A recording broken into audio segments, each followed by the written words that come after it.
ወሎ ከከላላ ወረዳ ከቀበሌ ማርቆስ ነው ተልቋማ ማለት ነው። እኔ ውትድርና የገባሁት በ2012 ነው የገባሁት። በቃ ዝም ወታደር የድሮ ሬንጀር ለብሶ ሳይ በቃ ወታደር መሆን በጣም አስደሳኝ ነው። ከዛ ውትድርና ገባሁኝ። ከገባሁ በኋላ ግን ካምፕ ላይ ነው የመጣነው። 2 ወር ነው ካምፕ ላይ ቆየ ነው። ከዛ በኋላ ወደ ሸኔ ምናምን ገባን። 6 ወር ቆየን። ልክ በ6ኛው ወር በቃ አገር ቤት እንሄዳለን እያልን ነበር። አዲስ ነን።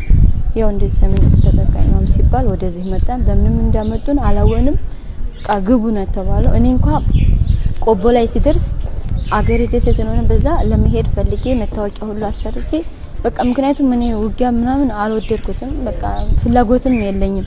በቃ እኔ ተጀመር በቃ ካምፕ ላይ ሳያቸው ሬንጀርስ ምን ቁጥር አስረው ሳያቸው በጣም ስሜታዊ ነበርና ለሀገር መንገድ እንዴት ውጊያ አለ ምናምን ሲባል ሰሜን እዝ ምናምን ሲባል እና ጠላሁ በጣምና ለሄድ ስል ያው በሰው በሲቪሎች ምናምን ታያስኩና ያው ደግሜ በግዳጅ እያለቀስኩኝ ወደ ውጊያ ገባሁኝ።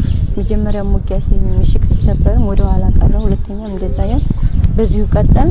በቃ እንደዚህ ሆኖ በዛ እንደ ጉዳይ ላይ ያለን ይሄው እስካሁን ለመያዝ ነው ሁሉ ሞከር። ያው እኔ እስከ ዛሬ አንድም ጥይትም ተኩሼም አላውቅም። ያው ክላሽ ይዛለሁኝ ምን እንዳለ ግን ተኩሼም አላውቅም። ሁሌም ወደ ኋላ ነው የምቀረው። ምክንያቱም ፍላጎትም የለኝ። እኔ በቃ ካምፕ ላይ ሆነ ከተማ ላይ ሆኖ ለመኖር ነበር የሚፈልገው ማለት ነው። ከተማ ላይ እንደ ልዩ ኃይል ምናምን ሲሉ ነበርና እንደዛን በነ ግራ ስለገባኝ ወደዚህ እንደዛ አይነት ነገር ገባኝ እና ምንም ነገር ተታያስኩ ምንም እንደዛ አይነት ምሽግ ነው። እስካሁን ምንም ነገር አልደረሰብኝም ማለት ነው። እናትና አባቴም ያው እንደዛ አይነት ነገር ሲሉ በለቅሶና በእንትና በጭንቀት ላይ ነበር ያሉት። ያው ግን ማምለጥ መታወቂያ ማሰርቻለሁ ግን ማምለጥ ያው አልተቻለም።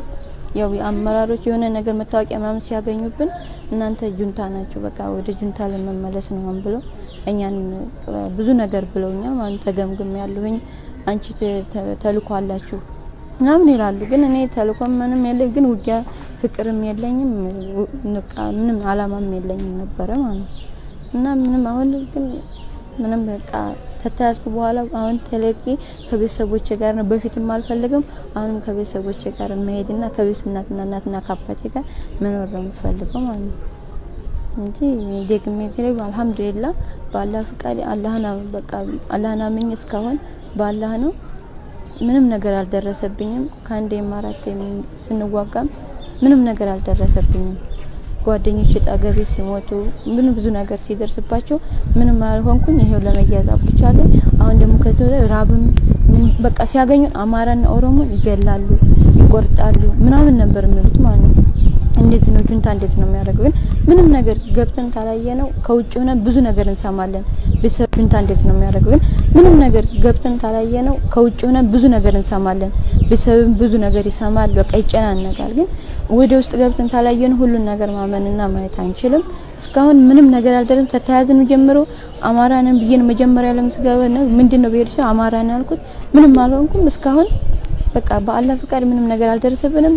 እንደተያዝንም ምግብም ያላቸውን እነሱም ያላቸውን ጫካ ላይ ነው የተያዝነው። ያላቸውን ቆርሰው ምን አብልተውናል። አብረን ውሃም ያላቸውን በሃይላንድ እያደረጉ አጠጥተውናል። እስካሁን ራብም ጥምም የለ እዚህ ደርሰናል። 2 ወር ምናምን ሆኖናል።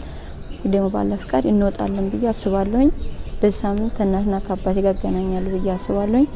እናትና አባቴ በቃ እኔ የምናገረው እናትና አባቴ በሰላም በቃ እንደነሱ ከመገን ምንም ነገር እንዳልደረሰብኝ በቃ ምንም ነገር እንዳልደረሰብኝና ምንም ነገር ሾክ እንኳን እንዳልወጋኝ እንዳራበኝ እንዳልጠማኝ ብዙ ጓደኞች እኔ ብቻ ሳይሆን ብዙ ጓደኞች አሉ። ከነሱ ጋር አብረን እየተሳቀን በሳቅና በጨዋታ እንደምናሳልፈው ቀኑን እንደ እስር ቤት እንደታሰርን ምንም ታይሆን በቃ ደህና እየተዝናናንም ሆነ ውስጥ ለውስጥ እየተጫወተ እየሳቅን እንዳለን ለቤተሰቦቼ መናገር ፈልጋለሁ። ምንም እንዳልሆንኩኝ ጓደኞቼንም በቃ ለሞቱትም ነፍሳቸውን ይማረላሉ ላሉትም ደግሞ በሰላም ወጥተን ተናና ከአባቶቻችን ጋር የምንገናኝ አድርገንና የራሳችን ህይወት ምን መራለን። ካሁን በኋላ ውትድርና አብቅቷል። ካሁን በኋላ ሲቪል ነው እንዲያስባለኝ እኔ በራሴ ሲቪል ነው። ካሁን በኋላ መዋጋትም አልፈልግም። ወልዳም በወልዳም ሆነ ካሁን በኋላ ውትድርና አብቅቷል።